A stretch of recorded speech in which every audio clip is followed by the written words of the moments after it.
প্রিয় বন্ধুরা, engineering tips and টিউটোরিয়ালে আপনাদেরকে স্বাগতম। আজকে আমরা শিখব কিভাবে এক্সেলে ডে, মান্থ এবং ইয়ার এই চারটা জিনিস আপনি একটা পার্টিকুলার ডেট থেকে আপনি আলাদা আলাদা করে বের করতে পারেন।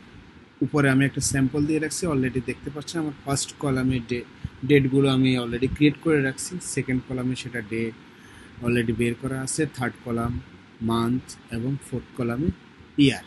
তো নিচে আমরা সেটাকে একটা ফর্মুলা করে নেব।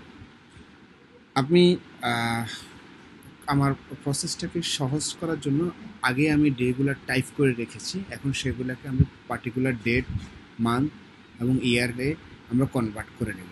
প্রথমে আমরা কি করতে হবে, আমাদের এই যে ডেটগুলো আছে না, ডেটগুলোকে পুরো প্রসেসটাকে সিলেক্ট করে নিতে হবে, আর তারপর আপনার কন্ট্রোল আর চেপে সিলেক্ট করে নিতে হবে। হয়ে গেছে। এখন আমরা পার্টিকুলার যে ডেট কলামটা আছে সেই ডেট কলামটাকে সিলেক্ট করব, করার পরে কন্ট্রোল 1 ক্লিক করব। দেখবেন একটা টুল বার অলরেডি ওপেন হয়ে গেছে ফরম্যাট সেল নামে।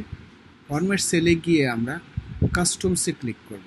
কাস্টমসে ক্লিক করার পরে যে আমাদের উইন্ডোটা ওপেন হবে সেখানে যে টাইপ দেখতে পাচ্ছেন আপনার, টাইপে গিয়ে আমরা 4টা ডি লিখব, ডি লিখে এন্টার করব।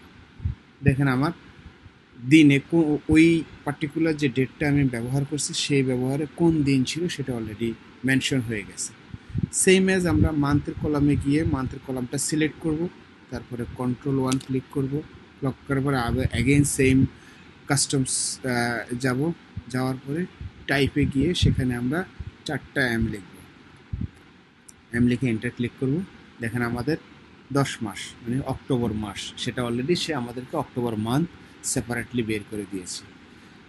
এখন আমরা ইয়ার কলামে গিয়ে সেম ইয়ার কলাম সিলেক্ট করার পরে অ্যাগেইন কন্ট্রোল 1 ক্লিক করব, অ্যাগেইন কাস্টমস, টাইপস, তারপরে 4টা ওয়াই লিখে এন্টার ক্লিক করব।